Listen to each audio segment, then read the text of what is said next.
இன்ஃப்ளேஷனால வாழ்வாதாரம் எஃபோர்டபுள் இல்லாமல் இருக்குது. எவ்வளோ உழைச்சாலும் பத்தாம இருக்குன்னு சொல்லி கவலைப்பட்டு இருக்கிற ஒரு ஆளா நீங்க அப்படி கவலைப்பட்டு இருக்கிற ஒரு ஆளா இருப்பீங்கன்னு சொன்ன அந்த வீடியோ ஃபுல்லா பாருங்க.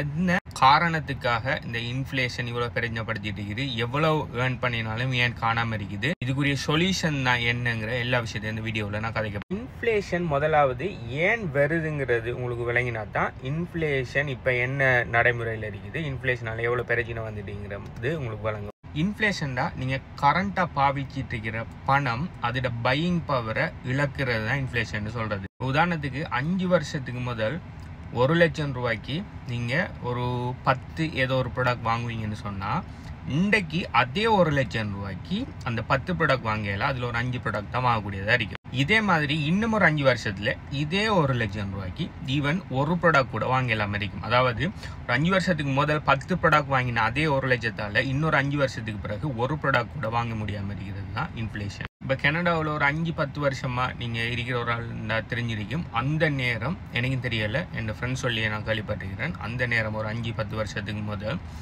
டிம்ஸோட காஃபி பார்த்தீங்கன்னு சொன்னால் சென்ஸில் தான் அவங்க பே பண்ணி வாங்கியிருக்காங்க, not even $1. ஆனால் இன்றைக்கு நீங்கள் பேசிக் ஒரு காஃபி, ஓகே, அது கூட எந்த விதமான அடாப்டும் பண்ணாமல் ஜஸ்ட் காஃபி க்ரீம் சுகர் போட்டு எடுக்கிறதுக்கு 1.7 அதுக்கு மேலே டெக்ஸ் எல்லாம் போட்டு ஆல்மோஸ்ட் $2 ஆகுது டிம்ஸோட காஃபி. ஸோ அதே சேம் காஃபியை தசத்தில் 5-10 வருஷத்துக்கு முதல் வாங்கின நம்ம இன்றைக்கு $2 ஆயினதுக்கு காரணம் என்ன? பொருள்ற விலை கூடுறன்னு சொல்லி அநேகமாக நாங்கள் நினைச்சிட்டு இருப்பீங்க. பொருள்ற விலை கூட இல்லை, உங்களோட பணத்தோட பையிங் பவர் குறைஞ்சிட்டு போகுது.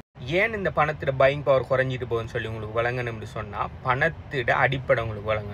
ஏர்லியர் அந்த காலத்தில் பார்த்தீங்கன்னு சொன்னால் பண்டமாற்று முறை இருந்துச்சு. ஓகே, என்கிட்ட இது இருக்கு, என்ன நெல் இருக்குன்னு சொன்னால் நான் கோதுமை ஒரு ஆள்கிட்ட இருக்குன்னு சொன்னால் எனக்கு கோதுமை தேவைன்னு சொன்னால் என் நெல் ஒரு மூடையை கொடுத்துட்டு அவர் ஒரு கோதுமை ஒரு மூடையை வாங்கி எடுப்பேன். ஓகே, இதுதான் பண்டமாற்று முறை. இது அந்த நேரம் நடந்துட்டு இருந்துச்சு. ஆனால் இது பார்த்தீங்கன்னு சொன்னால் இப்போ எனக்கு கோதுமை தேவைப்படலாம், ஆனால் அவருக்கு நெல் தேவைப்படாட்டி அவர்கிட்ட அந்த பணமாக தொழிப்படுறது கஷ்டமாக இருந்துச்சு. அந்த டைமில் தான் அவங்களுக்கு பணம்னு சொல்லி ஒரு மீடியமான ஒரு ஊடகம் ஒன்று தேவைன்னு சொல்லி யோசிச்சாங்க. அதுக்கு மீடியமான ஊடகமாக சிப்பிகள், சின்ன சின்ன உலோகங்களை பாவிச்சிட்டு இருந்தாங்க. ஆனால் நாளைவிடவில் பார்த்தீங்கன்னு சொன்னால் அது மாதிரி சிப்பிகள் பார்த்தீங்கன்னு சொன்னால் நிறைய அவைலபிளாக இருக்குது. ஓகே, யார் வேணும்னாலும் சிப்பி எடுக்கலாம். அப்போ அது ஒரு ஸ்கேர் அசெட் இல்லைன்னு சொல்லி உணர்ந்து அதுக்கப்புறம் என்ன பண்ணாங்கன்னு சொன்னால் தங்கத்தை ஒரு மீடியம் ஒரு ஊடகமாக பாவிக்காங்க. ஓகே, பணமாக பாவிக்காங்க. தங்கம் எடுக்கிறது பார்த்தீங்கன்னு சொன்னால் பயங்கரமாக ஹார்ட் லேபர் போட்டு கஷ்டப்பட்டு தான் எடுக்கணும். எல்லாத்தையும் தங்கம் எடுக்கலாம். தங்கம் எடுக்கிறது காஸ்ட் ஆகும். ஸோ அது ஒரு ஹார்ட் அசெட் ப்ளஸ் அதோட அது ஒரு ஸ்கேர் அசெட். ஓகே, அது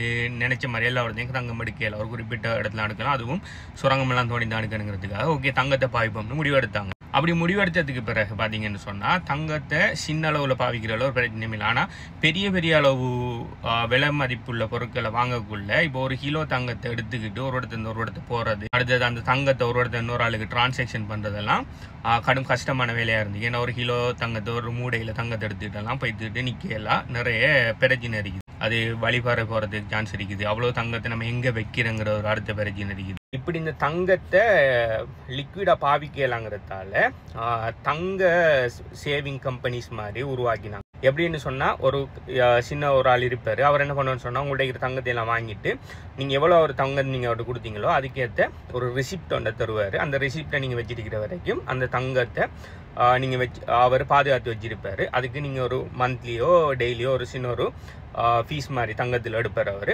நீங்கள் எப்போனாலும் அந்த ரிசிப்டை கொண்டு போய் அவர்கிட்ட கொடுப்பீங்கன்னு சொன்னால் உங்களோட தங்கத்தை திரும்ப மீட்டெடுத்து கொள்ளலாம். அதே மாதிரி நீங்கள் ஒரு ஊர்லேருந்து இன்னொரு ஊருக்கு போகிறீங்கன்னு சொன்னால் அவங்களுக்குள்ள கனெக்ஷன் இருக்கும். நீங்கள் இந்த ஊரில் இருக்கிற தங்கத்தை ஸ்டோர் பண்ணி வைக்கிறவர்கிட்ட தங்கத்தை கொடுத்துட்டு ரிசிப்டை வாங்கிட்டு வெளியூருக்கு போய் அந்த ஊரில் இருக்கிற ஒரு தங்கம் வச்சிருக்கிறாள்கிட்ட அந்த ரிசிப்டை கொடுப்பீங்கன்னா அவர்கிட்ட இருக்கிற தங்கத்தை உங்கள்கிட்ட தருவது உங்களோட தங்கத்துக்கு பெருமதியான. ஸோ இதுக்கு அவங்க ஒரு ஃபீஸ் ஒன்று வாங்கிட்டு செஞ்சுட்டு இருந்தாங்க. நாளடைவில் இது என்ன ஆகுதுன்னு சொன்னால் அப்படி தங்கத்தை மேனேஜ் பண்ணுற ஆட்கள் நிறைய சீட்டிங் பண்ண ஆரம்பித்தாங்க. ஓகே, அதாவது தங்கத்தை வாங்கி வைக்காமலேயே நிறைய பொய் ரிசிப்டுகளை கொடுக்க ஆரம்பித்தாங்க. ஓகே, நான் இப்போ என்கிட்ட தங்கம் இல்லை, ஆனால் சும்மா அவர்கிட்ட போய் அவர் எனக்கு தெரிஞ்சாலுங்கிறதுக்காக ஒரு ரிசிப்டை வாங்கிட்டு போகிறேன். ரிசிப்ட் வாங்கி அதை போய் பொருள் இதை வாங்குறேன். அதாவது கடன் மாதிரி, அதாவது தங்கம் உண்மையாக என்கிட்ட இல்லை ஆனால் ரிசிப்டை வச்சுக்கொள்கிறேன்.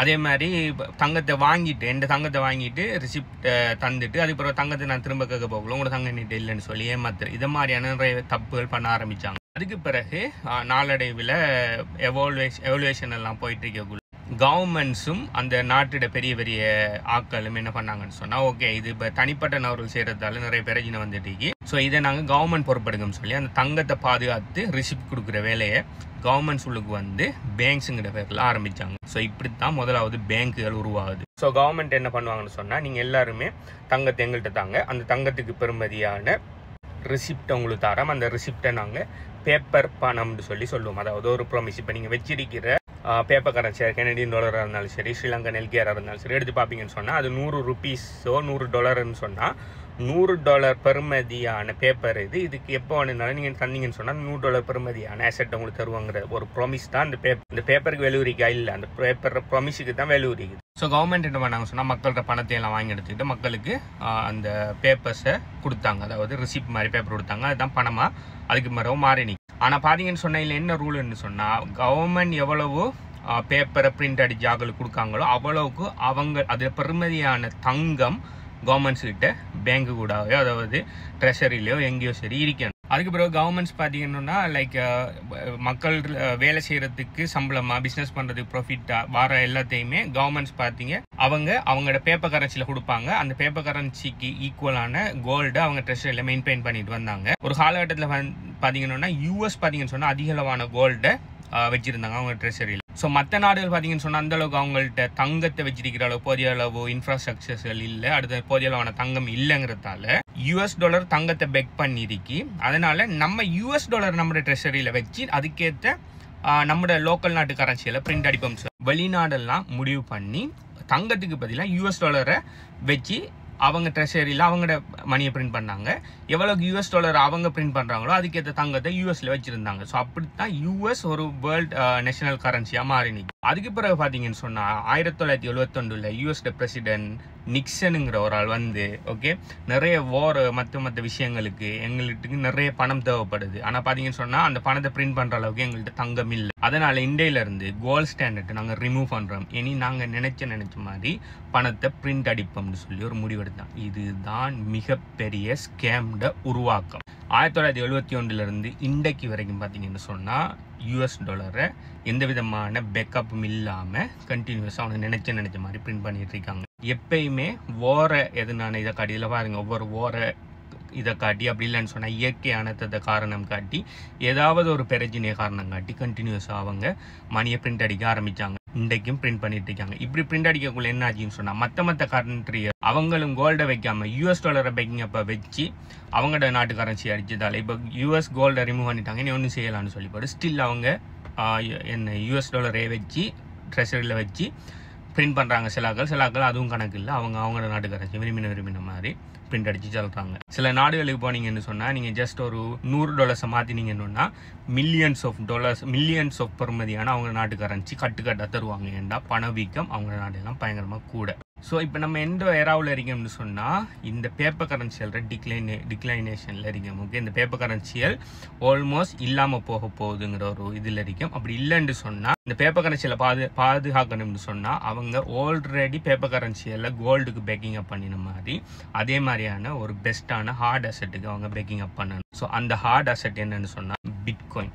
ஏன் பிட்காயின் ஹார்ட் அசெட்னு சொன்னால் பிட்காயினை யார் நினைச்சாலும் எக்ஸ்ட்ராவாக பிரிண்ட் பண்ண முடியாது, கிரியேட் பண்ண முடியாது. உலகத்துக்கு 21 மில்லியன் பிட்காயின் தான் வாரத்துக்கு இருக்குது.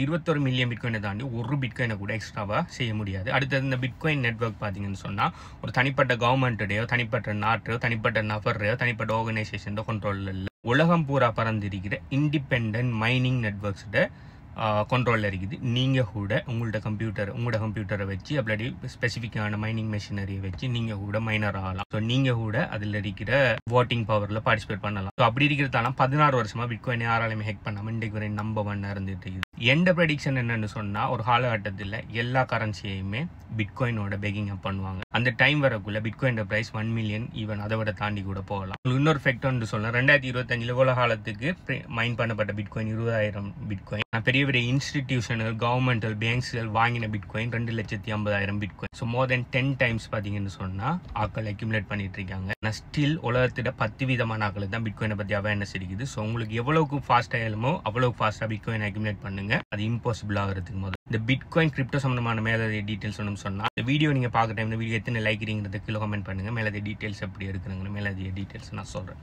பாய்.